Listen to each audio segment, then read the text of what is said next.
Assalamualaikum warahmatullahi wabarakatuh. Perkenalkan, nama saya Syed Muhammad Hafiz dengan NIM 1204041213. Baiklah, saya dari kelas 3 PA akan menjelaskan tentang contoh-contoh komunikasi persuasif. Yang pertama yaitu pamflet. Pamflet merupakan tulisan yang dapat disertai dengan gambar atau tidak, tanpa penyampulan maupun penjilidan, yang dicantum pada selembar kertas di satu sisi atau kedua sisinya, lalu dilipat atau dipotong setengah, sepertiga, atau bahkan seperempat, sehingga terlihat lebih kecil.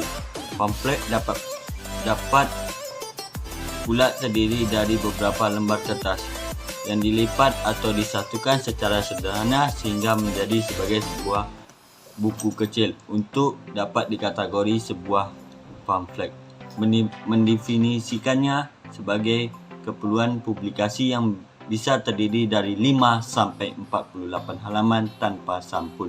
Bila lebih dari itu disebut buku.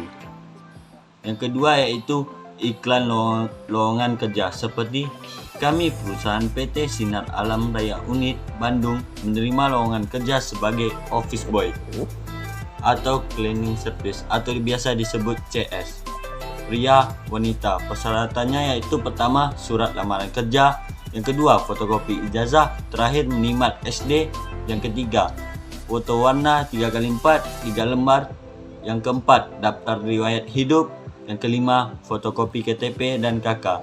Yang keenam, surat keterangan berkelakuan baik yang masih berlaku. Surat lamaran diantar langsung ke kantor kami paling lambat tanggal 21 Mei 2021. Paling lambat tanggal 21 Mei 2021, alamat Jalan Buah Batu nomor 12C, Bandung, Jawa Barat. Iklan lowongan pekerjaan juga merupakan contoh dari komunikasi persuasif. Yang ketiga, iklan produk. Iklan sebuah juga merupakan contoh dari komunikasi persuasif, seperti kami PT Telekom Indonesia Teknologi memberi penawaran menarik produk seperti televisi, handphone, AC, mesin cuci yang bermerek merah Merona, diskon 45% dengan garansi 2 tahun. Penawaran ini berlaku sampai 31 Januari 2018. Yang keempat, iklan layanan masyarakat. Iklan layanan masyarakat juga termasuk dari komunikasi persuasif.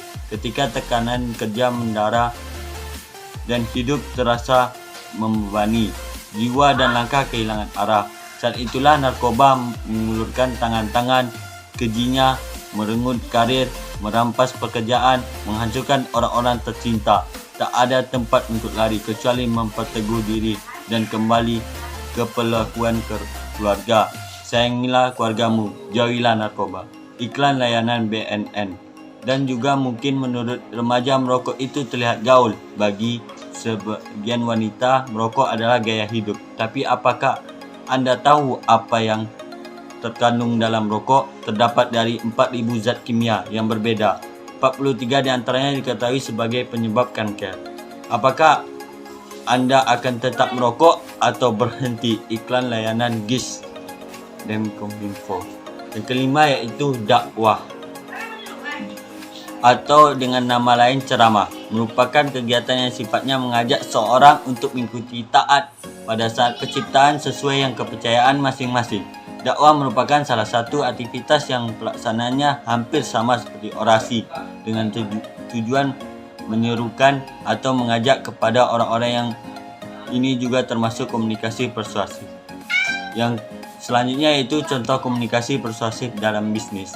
Yang pertama yaitu pesan penjualan. Contohnya pertama adalah adanya pesan penjualan, di mana di dalam dunia bisnis memang pastinya tidak asing lagi dengan namanya jualan beli produk yang diproduksi. Yang kedua yaitu surat penawaran. Surat penawaran juga merupakan contoh dari surat persuasif dalam bisnis, di mana memiliki tujuan yang sama pula, yaitu untuk membuat para pembaca melakukan sesuatu terhadap produk yang ditawarkan. Sebagai contoh seperti membuat pembaca memesan produk yang ditawarkan maupun langsung membeli produk yang ditawarkan melalui surat penawaran tersebut. Yang ketiga yaitu pesan pengumpulan dana. Contoh yang kedua adalah pesan pengumpulan dana, di mana pesan ini juga tidak jauh berbeda dengan pesan penjualan. Pesan pengumpulan dana sendiri biasanya akan dikirim atau dibuat oleh organisasi nirlaba yang bertujuan untuk membujuk para pembaca dan menyumbang baik uang maupun waktu mereka kepada orang lain juga pada pembuat pesan. Yang keempat yaitu pesan tagihan.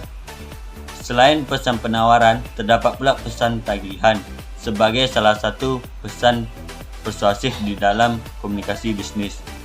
Pesan tagihan ini merupakan suatu pesan peringatan yang dikirimkan oleh penjual kepada pembelinya yang bertujuan untuk membujuk agar cepat melunasi hutang maupun tagihan. Di dalam pesan tagihan biasanya akan ada keterangan mengenai pernyataan jatuh tempo pembayaran, jumlah tagihan yang harus dibayar, dan keterangan-keterangan lainnya.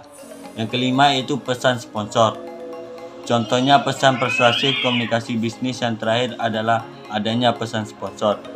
Pesan persuasif juga dapat bertujuan untuk meminta dana maupun waktu orang lain untuk suatu kegiatan tertentu. Oleh sebab itu, pesan sponsor juga termasuk di dalamnya.